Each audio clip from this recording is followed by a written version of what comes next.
こんにちは、トバログです。今日は僕が実際に使っているサブスクリプションサービスについて紹介していこうかなと思います。突然なんですけど、皆さんって普段どのぐらいサブスクリプションサービス使ってますか？例えば Amazon プライムとか、あと Hulu とか Netflix とか Spotify とかもそうだと思うんですけど、月額数百円から1000円ぐらいでいろいろなサービス受けられるってことでね、結構みんな何かしらには入ってるんじゃないかなと思います。僕もそういうサブスクサービスって結構好きで、月額1000円ぐらいだったらランチ1回分だからいいかなと思ってね、毎回こうやっていろんなのに加入してたんですけど、今回久々に自分がどれぐらいサブスクサービスに入ってるのかっていうのを見てみたら、なんとね、毎月5万円ぐらい支払ってたんですよ。これはスマートフォンとか家の Wi-Fi 環境とかのお金も含んでるんで、それなりにね高くなるかなとは思うんですけど、それにしても年間60万円って結構ね使ってるんじゃないかなと思ってます。そんなわけで実際に僕がどういうサービスに加入してるのかとか、これがいいよとか、今回の動画はエンタメ系とビジネス系と、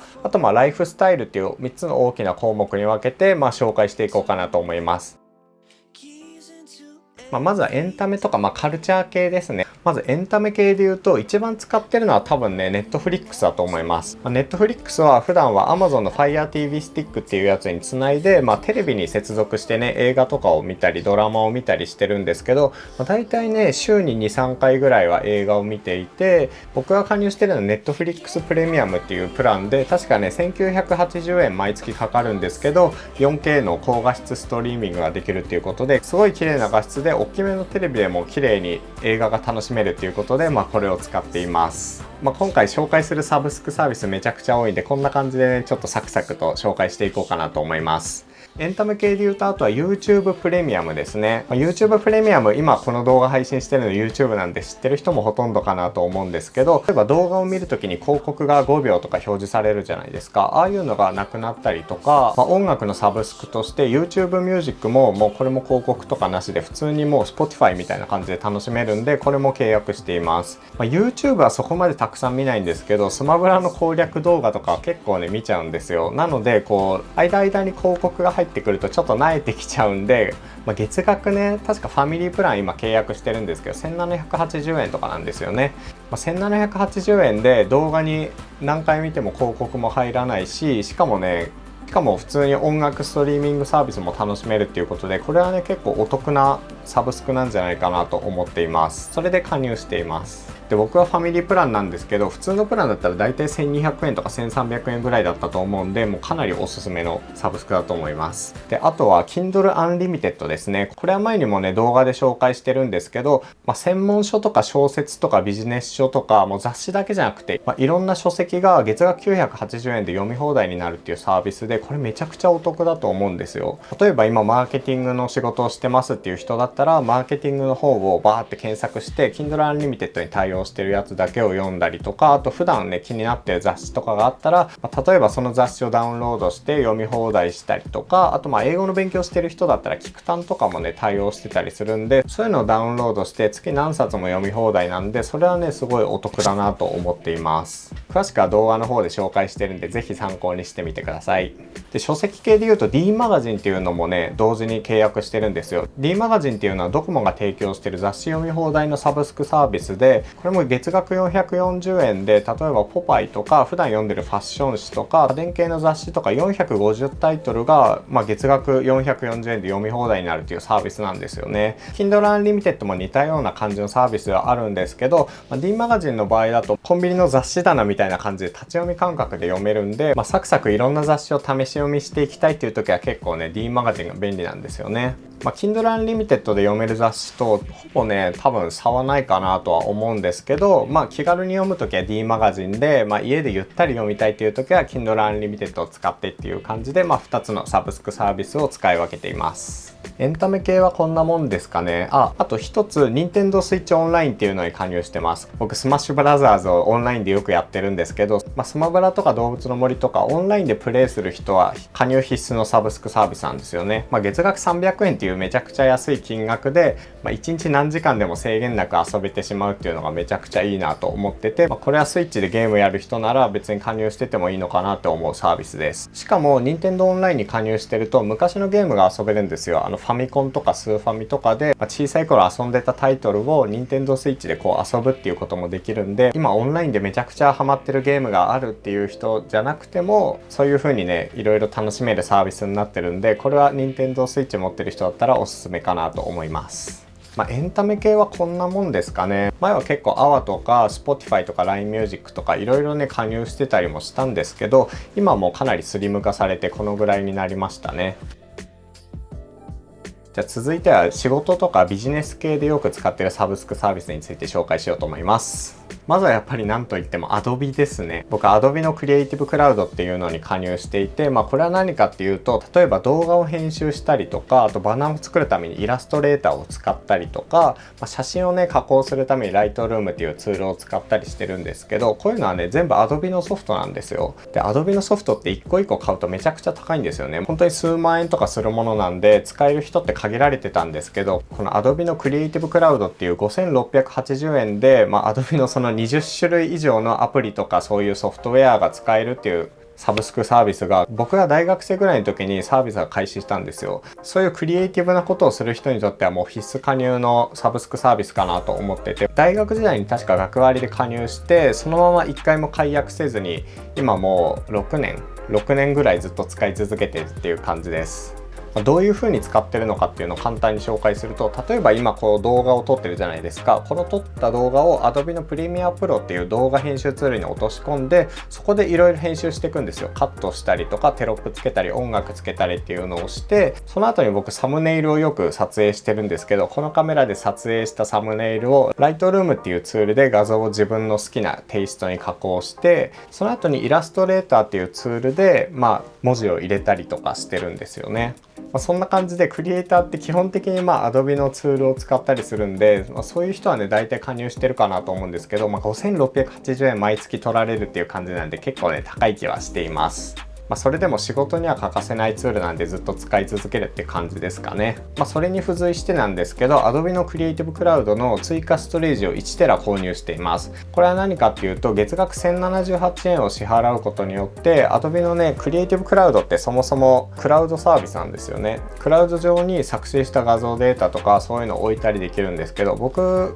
写真データほとんどそのクリエイティブクラウド上というかクラウド上に置いてるんですね。普段画像編集には Lightroom CC というサービスを使っていて、Lightroom CC だと PC 上からでも、スマホ上からでも iPad 上からでもその PC とか端末を選ばずに今までやってた作業を引き継いで、スマホでできたりするんですよ。そういうところはすごい利便性も高いし、あと画像データって結構数年前のあの画像が欲しいってなったら、それを探してきて使ったりするんですけど、その Adobe のクラウド上に置いておくことによって、その Lightroom っていうツールを経由して、過去の画像を探してそこからまた加工して書き出したりとか、そういうのがねすごい簡単にできるんですよね。写真に関して保存する方法っていろいろあると思うんですけど、僕はその Adobe のクリエイティブクラウド上で保存しているという感じです。これも本当に便利です。あとはクラウドサービスのビジネス系っていう感じで紹介したいと思うんですけど、普段はGoogle ドライブっていうのを使ってます。書類とかバックアップしたいデータとか動画とかはね、その Google のドライブ上に保存してるんですけど、これ僕の使い方ちょっと複雑で、今個人プランの 2TB を1160円で月額契約しているのと、あと今年から G Suite っていう Google のそのビジネス向けのねクラウドサービスがあるんですけど、それにも加入してるんですよ。それは1496円とかなんですけど、この2つに今加入してるっていう状況です。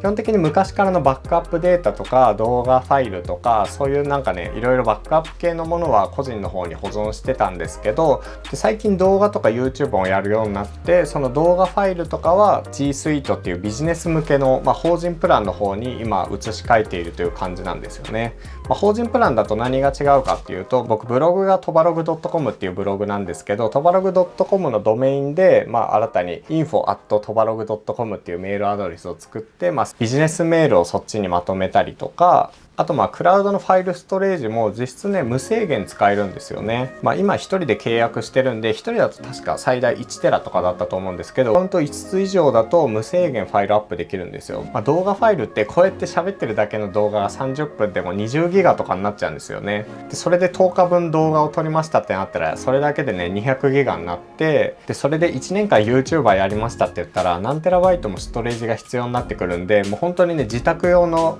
ハードディスクとかだとちょっと買い足しが足りなくなってくるかなと思って、基本的に動画ファイルはクラウドにバックアップするようにしてますね。で結構僕家にいないことも多くて、旅行先に行ったりとか地方に滞在するっていうこともあるんで、例えば滞在先であの動画ファイルが欲しいってなった時に自宅のハードディスクにしかないっていう状態になるとね結構困るんで、最悪モバイル用の PC からその動画ファイルをダウンロードできるようにっていう意味も込めて、クラウドで一括管理しているっていう感じです。でクラウドサービスなんで自宅にハードディスクがあるわけじゃないから、事故も少ないかなと思うんですよ。例えば、ハードディスク間違って壊しちゃったりとか過去にあったんですけど、そういうこともねクラウドサービスだとほぼほぼないかなっていう感じがしていて、そういう意味でも安心感があるんで、失いたくない動画データとかは Google のドライブに保存するようにしています。Google ドライブについてはそんな感じです。で、あとビジネス系で言うと、あと Microsoft の Office365 っていうサービスにも加入しています。これは月額1300円ぐらいで、Microsoft の PowerPoint とか Word とか Excel とかが使えるようになるっていうサービスですね。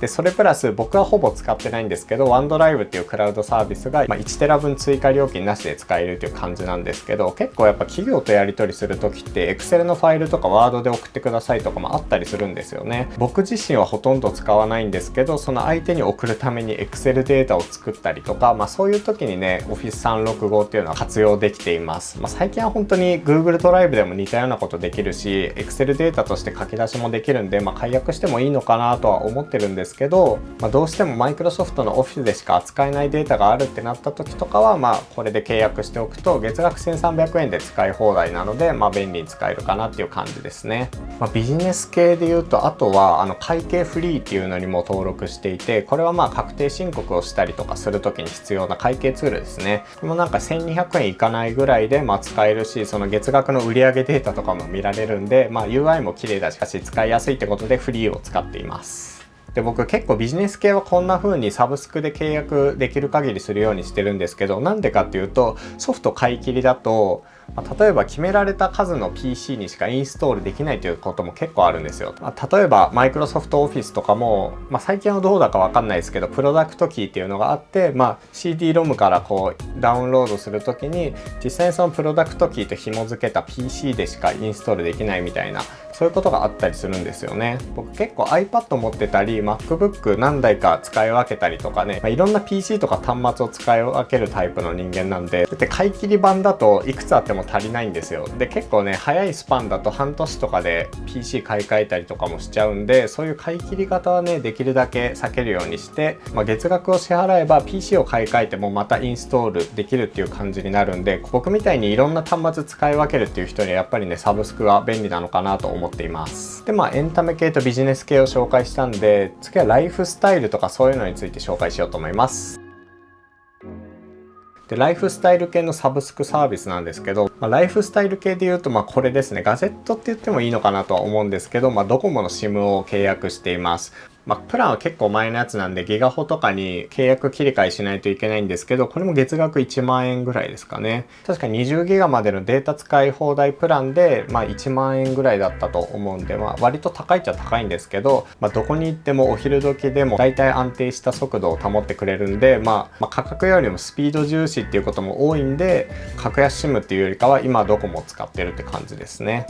格安 SIM いろいろ契約してて、最近ねもうマイネオとか解約してしまったんですけど、今契約してるのだと iPad に入れてるもので190パッド SIM っていう日本通信が出してる SIM カードを入れてますね。これは使わない月は190円で運用できて、使った月は15ギガとかでも3000円ぐらいなんで、速度は普通よりちょっと多分遅いぐらいだとは思うんですけど、テザリングしない環境とかちょっと通信したい時のためにその SIM カードを入れてるっていう感じです。であとは家の Wi-Fi なんですけど、家のネット環境に関してはソフトバンク光を使ってます。なんでキャリアがドコモなのにソフトバンク光使ってるんだっていう話はあると思うんですけど、実はドコモから Y モバイルに切り替えようかなと思っていて、そういう意味もあってね、今ソフトバンク光を使ってるっていう感じです。速度的には別に不満はないんですけど、最近だとたまに休日とか途切れたりするんで、ちょっとね買い替えを検討したいかなっていう気もあるんですけど、うちはニューロ光に対応してないマンションなんで、そういうところもあって今はソフトバンク光を使い続けようかなっていう感じですね。あとライフスタイルにまとめちゃったんですけど、あと Amazon プライムも加入しています。Amazon プライムっていうのは月額4900円で、翌日配送とかお急ぎ便に対応してくれて自宅に届けてくれるっていうのが結構便利で使ってるのと、あと Amazon プライムビデオも見れるじゃないですか。Netflix と用途は被るんですけど、微妙にちょっとね対応してる番組が違かったりするんで、 Amazon プライムビデオも見れるっていうのも嬉しいし、そのお急ぎ便で配送してくれるっていうのも結構いいなと思って、ずっと使い続けてますね。もう5年ぐらい使ってんのかな。多分大学入ったぐらいから加入し続けてるんで、もう10年近く使ってるんじゃないかなと思います。あとライフスタイル系のサブスクで言うと、サブスクって言っていいのかも微妙なところなんですけど、カーシェアリングサービスのタイムズカーシェアっていうのにも月額1000円ぐらい払って加入しています。いわゆる月額費用がかかるレンタカーみたいな感じなんですけど、実際に店頭とかに行く必要もなくて、ガソリンも満タンにする必要がないんで、すごいね手軽なんですよね。スマートフォンのアプリから地図で見て、そのタイムズの駐車場に止めてあるカーシェア可能な車を見て、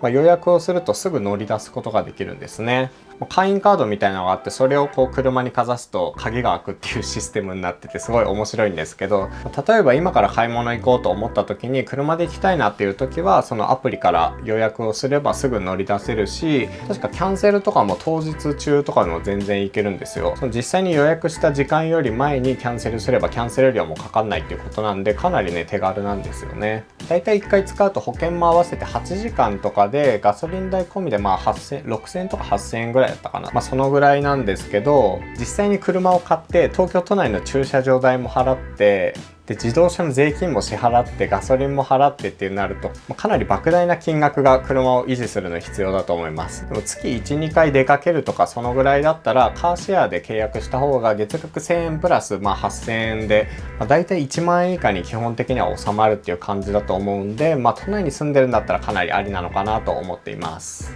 これも本当に大学時代から多分加入してると思うんで、もう5年ぐらいは多分使ってると思いますね。使わない月でも1000円かかるんですけど、使った月でもそこまで大きなお金はかかんないし、すぐ予約ができるっていうのでかなり便利だと思います。学生と法人だったら確か月額料金は無料だと思うんでチェックしてみてください。あとライフスタイルの面白いサブスクで言うとこれですね。キリンのビールサーバーのサブスクです。これはホームタップって言って自宅でも美味しいビールが楽しめるっていうビールサーバーのサブスクなんですけど、結構コンパクトで可愛くないですか？この小さなビールサーバーの中にこういう小さめの1リットルサイズのビールのボトルが届くんですよ。これが毎月4本届いて、でビールサーバーの貸し出しも合わせて確か8500円っていう感じのサービスなんですけど、最近はこういう自粛期間だったんで、缶ビールとかで家で過ごしてる人も多かったんじゃないかなと思うんですけど、このキリンのホームタップがあればもう本当に自宅にいてもお店にいるような感覚で生ビールが飲めるっていうことで、もう本当にねこれには助けられました。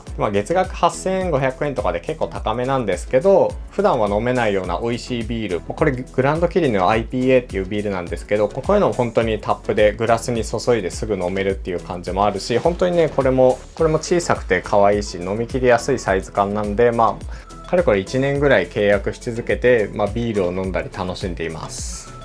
だいたい8500円ぐらい月額でかかってくるんで、そこそこ高い買い物かなとは思うんですけど、これがめちゃくちゃ人気らしくて、僕、プレ会員に登録してから半年ぐらいかかったんですよ。半年ぐらい順番待ちをして実際にこのホームタップを手に入れたっていうぐらいな感じで、かなりね人気のアイテムなんで、気になった人はまずプレ会員から登録してもらうのが一番かなと思います。ビールが好きな人ならビアバーに何回か行く価格帯で家でも美味しいビールが楽しめるんですごいおすすめです。であとライフスタイル系で言うと、最近始めたんですけど、オイシックスっていうサービスにも加入してみました。オイシックスはネット上で、美味しい野菜とかフルーツとか、食材とかを注文すると、自宅に届けてくれるっていう、コープとか生協みたいなサービスなんですけど、こだわった食材とかを扱ってるっていうサービスですね。最近自粛期間で家でご飯を食べるっていうことが多くて、ちょっとねスーパーも人がすごく多いんで、できるだけオンラインで買い物しようということで始めたんですけど、これは結構やっぱり良くて、で野菜とかも本当に味が濃厚で美味しいんですよね。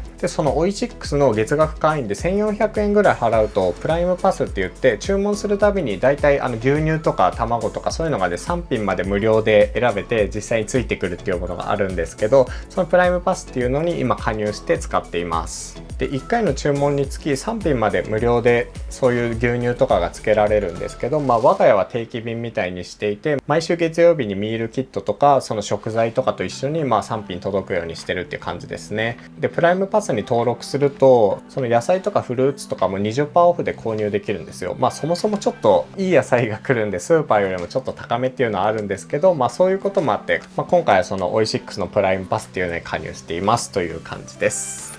はい、こんな感じでいろいろ加入しているサブスクサービスについて紹介してみたんですけど、ネット環境とかその携帯料金とかも合わせてはあるんですが、こんな感じで毎月5万円ぐらいで支払っております。変動式の月額サブスクとかも加入してたりするんで、一概には言えないんですけど、基本的に49,600円ぐらいを毎月支払ってるっていう感じですね。こうやってフリーランスとして活動してるからビジネス系のツールもいろいろ必要になってくるし、自宅にいる時間も結構長いんでね、こういう風にいろいろサブスクサービスに加入していたりします。もともとは Spotify とかいろいろ契約してたんですけど、それを YouTube プレミアムにまとめてスリム化してみたりとか、クラウドサービスもいくつも入ってるんですけど、基本的に写真はここ、動画はここみたいな感じで使い分けてたりするんでね、そこは金額じゃなくて利便性を重視してるっていう感じですね。じゃあ今回の動画はこんな感じで終わりにしようと思います。トバログではこの動画の他にもガジェットのレビューとか人のカバンの中身をインタビューしたりしてるんで、もしよかったら他の動画もチェックしてみてください。それで気に入っていただけたらチャンネル登録の方よろしくお願いします。それでは次の動画でお会いしましょう。トバログでした。